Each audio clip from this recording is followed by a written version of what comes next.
Tales from the wild. Stories from the heart. A journey into the mind and soul of fired-up business professionals where they share their vision for the future.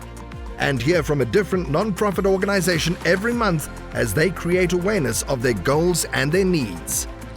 Dive into a world of untamed passion as we join our host, Shireen Buerta, for this month's episode of Friends from Wild Places. All right. Well, welcome. Shireen here. I am your virtual boutique bookkeeper and QuickBooks advisor. Thinking about bookkeeping, it may seem odd to go virtual, but at Shireen's Bookkeeping Services, we redefine what service means. Imagine having a personal finance team that goes above and beyond your expectations every single time. With our virtual approach, you'll enjoy personalized service without the overhead costs of hiring an entire finance department. Our pricing is tailored for small business owners, making expert support more affordable than ever. At Shireen's Bookkeeping Services, we streamline your finances so you can focus on what you do best. Experience the difference today. If you want to know more, go check me out at www.shireensbookkeeping.com and allow me to keep your books clean so you don't have to. Well, welcome back, listeners. You are listening to Friends from Wild Places with myself, Shireen, and my lovely co-host, Tanya. Good morning, Tanya. How are you this morning? Oh, doing great, Shireen. Things are here in sunny Florida. All is well. Good. And how's things in South Africa? What's happening? Lots of flooding, lots of rain, and power outages, which is quite funny because I've just said that and on goes the power. So this might turn into a successful recording podcast. So Tanya, would you mind taking a few moments and just sharing with the listeners a little bit more about our extra content that we're creating for our subscribers? Sure, would love to. So here at Friends from Wild Places, we have some bonus content, which is behind a paywall, which is to subscribe. It's a minimum of $5 a month. You can do more if you'd like, but for a minimum of $5, you can get some extra deep dive on some content that is maybe not so appropriate for average listeners. So if there's some topic that you would like to learn more about, hear more about, or have us explore with you, just send us a line and be happy to incorporate that with our bonus content behind the paywall at Friends from Wild Places. Awesome. Thank you so much, Tanya. Yes, it's just $5 a month. That's where we just go deep and we share a lot of some of the struggles that we've faced, and you might just enjoy it. So thanks a lot. But first, let's get into it and introduce our guest for the month. Today, we have Lisa Zarcone.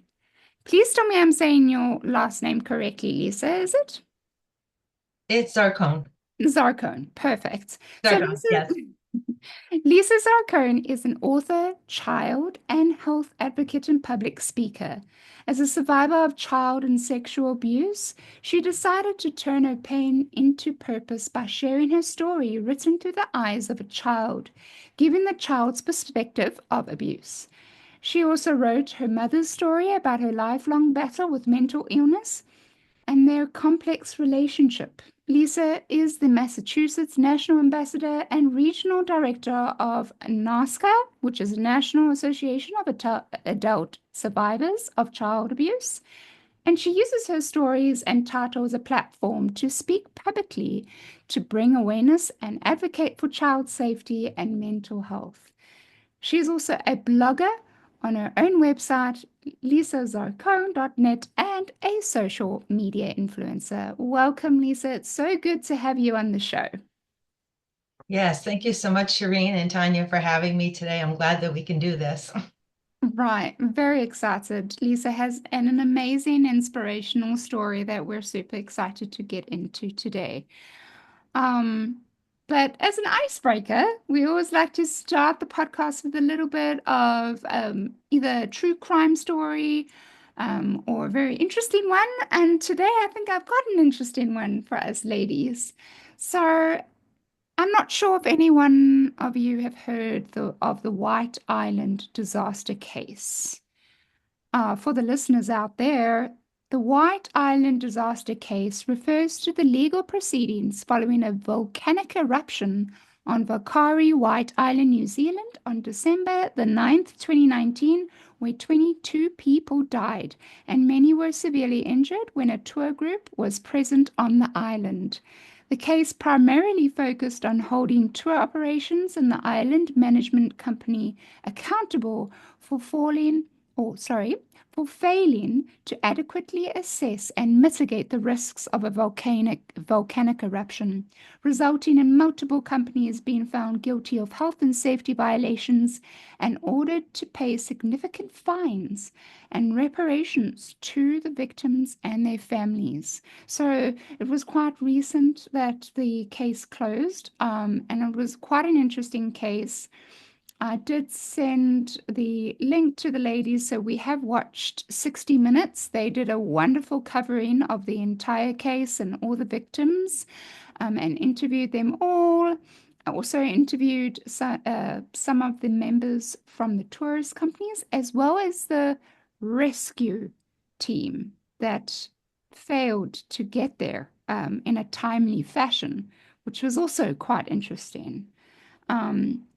But yeah, so the key points about the case was obviously the eruption, the fact that there were 47 tourists on the island when everyone was aware, a tourist company was aware that it was, I think, a level 3, or it was at the highest level it could be, to alert people that the island is extremely dangerous and close to eruption.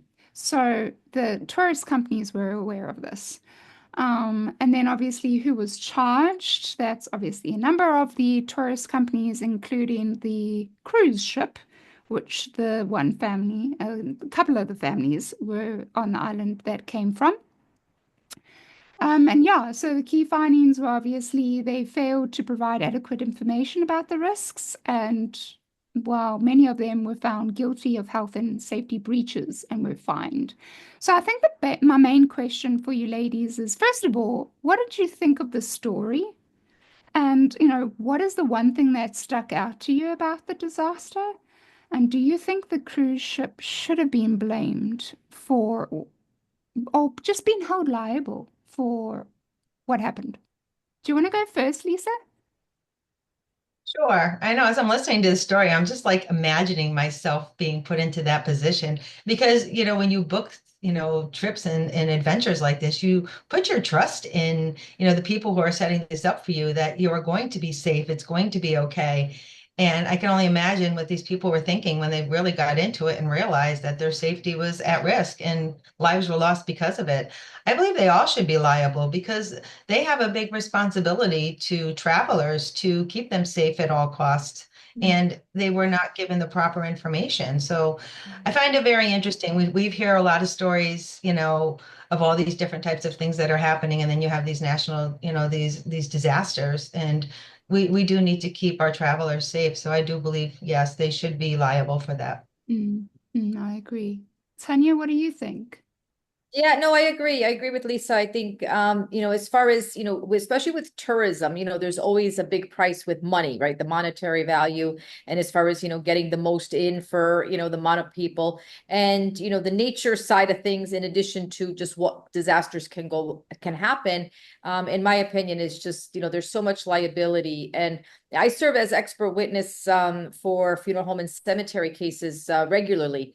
And even there, it's like, there's so much like liability. So I think what ends up happening is sometimes with the cases, we're only hearing like a fraction of what the reality is. And as you get closer to the case, I think you hear the more of the, the nitty gritty kinds of things. So I think the media also, I mean, I'm not saying, I heard you say, Shireen, that, the 60 Minutes did a great job coverage, and I'm sure they did. I'm just saying a lot of times the media leaves so much out or distorts it or puts it in a way that it's not really what is actually happening. So I think, yeah, I agree with Lisa. I think as far as the liability for keeping the travelers safe, keeping people informed, and, obviously, coming forth with the consequential pay because so many people lost their lives or were injured. Right. Yeah.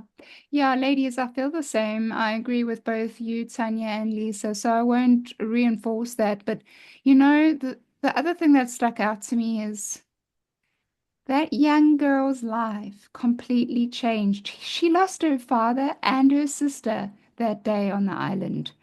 And she survived. And so she was saying how she has moments where she has that survivor grief. And I mean, I think, I can't remember the exact fact, but I think like almost 80% of her body was covered with 3-degree burns, including her face, her head, and she lost most of her fingers.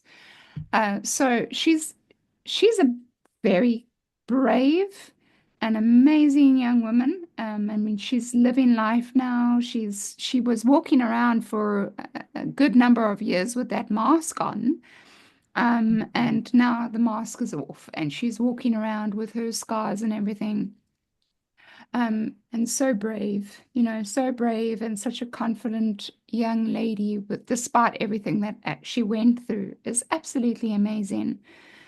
So if you want to go get a little bit more into the story, 60 Minutes does have their YouTube channel, listeners. So you can go and search on 60 Minutes YouTube, the White Island volcanic disaster case, and that should automatically bring the coverage up. So thank you, ladies, for just sharing your 2 cent piece on that story. But let's get into it. So the quote of the day is it's important for us to have the quote of the day because normally there's a lot of people that hang on to a specific saying, a quote, that means a lot to them and gets them through a lot of hard times. And so we love to keep the quote of the day as something to share. And if it possibly touches someone's threads out there that's listening, they might want to take that with them as encouragement, motivation. So Lisa gave us her quote. And it's called Embrace the Journey, and it's such a good one. So go ahead, Lisa, and tell us what that specific quote means to you and why.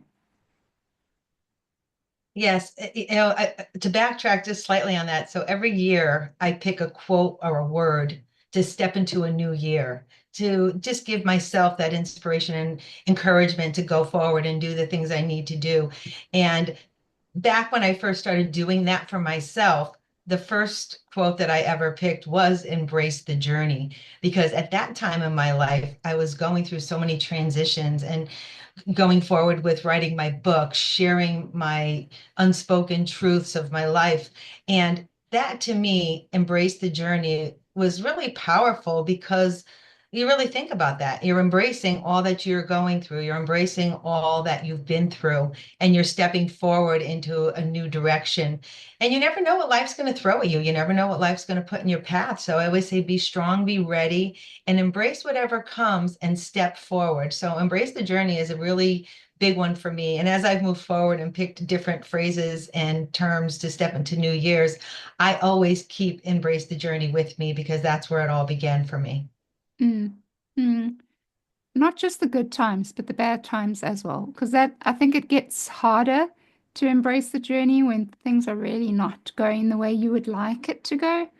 Um, but I think Oh, that's even yeah, more I was reason. just going to say, absolutely, yes. I mean, and for myself, definitely embrace the journey meant embracing everything. I had to, when I broke the silence of what happened to me, I had to embrace that part of myself, that part of my life that was hidden and dark and horrendous. And I had to embrace that because that is part of who I am and what I've been through. But saying that, that doesn't define who I truly am. But I've embraced that piece. I've worked with it, worked through it, and I keep moving forward. So we do. We embrace the good, we embrace the bad, we embrace the ugly. It's all part of the journey. I love that. Thank you. And Lisa, I've been following you for I am trying to sit here and remember how many years, and I'm thinking, was it on LinkedIn? It has to be. I'm probably on 8 years of following your journey. I've read your book, the first book, and yeah, just know your story is always just just kind of shed some light on some just some dark times that all of us may have faced, and I just find your story inspirational. So I really appreciate your quote of the day for us or quote of your year for our day, and as we move forward. Oh, thank you so much. And yes, we did connect on LinkedIn, and that was back when my book really first came out. And you have followed me, so I do appreciate you, Tanya, for always following me and supporting my story and the things that I'm doing. And it's a continued journey. We're all on this continued journey as we step forward. I love that. Thank you, ladies. Lisa, so with that, I'd love you to give us a little bit about your background of who you are.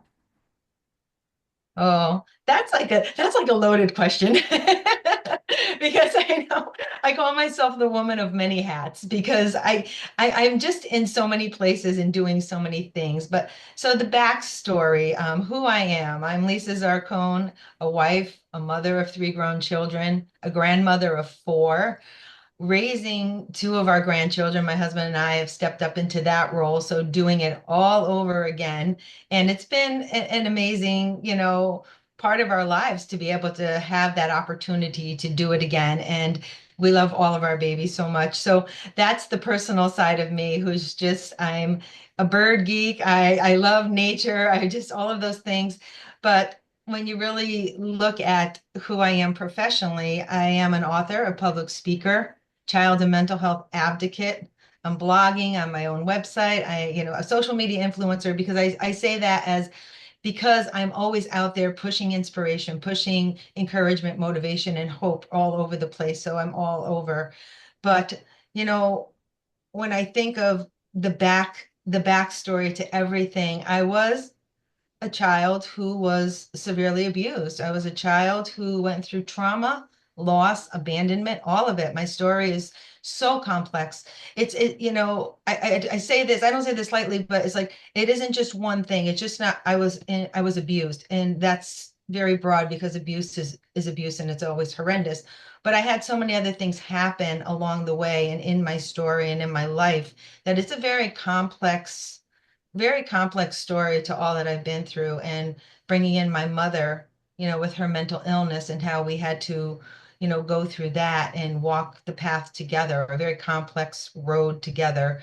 And, I stayed close to my mother right out through her whole life. It was very difficult to do so because my mother was one of my main abusers. So I did travel a horrendous path for many years, then went into my teenage years, which I was very angry. And then I had to make transitions in my life to make decisions to move forward. Do I move forward in a positive way, or do I stay in this negative space? And I chose to be positive, and I chose to be fierce and fight, everything that I was up against. So moving forward from teen years into adulthood, I made the really, very strong choices of what I wanted to do with my life and how I wanted it to unfold. The interesting piece to all of that is that I kept everything silent. I did not share and disclose my abuse to anyone. My husband even didn't know the full extent of what I went through. He knew about my mom, of course, being mentally ill and those struggles, but he really didn't know about the sexual abuse piece and how deep the abuse actually went.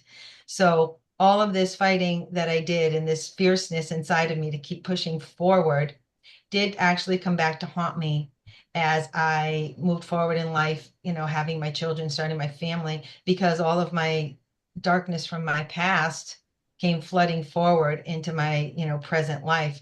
And I had to make those steps to face it and fight through it and move forward on a healing journey. So that healing journey has brought me here now and what I'm doing. And here today with both of you ladies sharing all of this. Right. Jeez. That is, Yeah. oh, Yeah. I've got so many questions. Lisa, Lisa, can you share what are the current statistics? I remember when I got involved with sexual survivor abuse.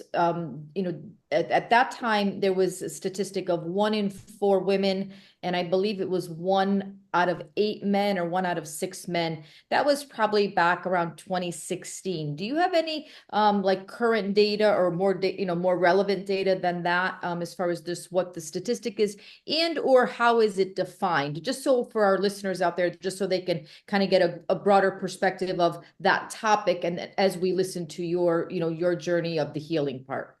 Good question. Yes, it is a good question. And the statistics. So when we came into the pandemic, a lot of things changed, of course, because people are home and there's really no way out, if you want to say it that way. So the numbers did rise significantly with child abuse, sexual abuse, domestic violence, suicide. All those numbers just skyrocketed. And now at this point, I think we've kind of leveled off a little bit, but the numbers are still high. I mean, you're still looking at 1 in 3 or 1 in 4 young women who are being sexually abused. The number for men has changed significantly. So you're talking like 1 in 8. Now men are down to like 1 in 4 or 1 in 5, because men have stepped forward in the past couple of years to disclose their abuse. So the numbers will change, because back when men did not disclose their abuse, it was more women doing so, but men are now taking those brave steps to, disclose what's happened to them. So the numbers have changed, but it is happening, and it is happening all the time. And this is why I advocate. And this is, why I've, pushed forward to write my books and do the things that I've done, is because we still don't know what happens behind closed doors. We still don't talk about it the way we should. And we still need to work on making safe spaces for people to disclose their abuse. So the numbers are still up there. And, abuse doesn't, choose gender. Abuse comes from both. It's male and female that are being abused. So you always have to be aware of your surroundings and really take notice to what's happening, because it's amazing to think that so much is still going on in this day and age. In 2025, we are still fighting those battles. Absolutely. Yeah. Tune in next week for part 2 from Friends from Wild Places. You've been listening to Friends from Wild Places with Shireen Bueta. Be sure to subscribe to the podcast from the links to catch every episode and unleash your passion.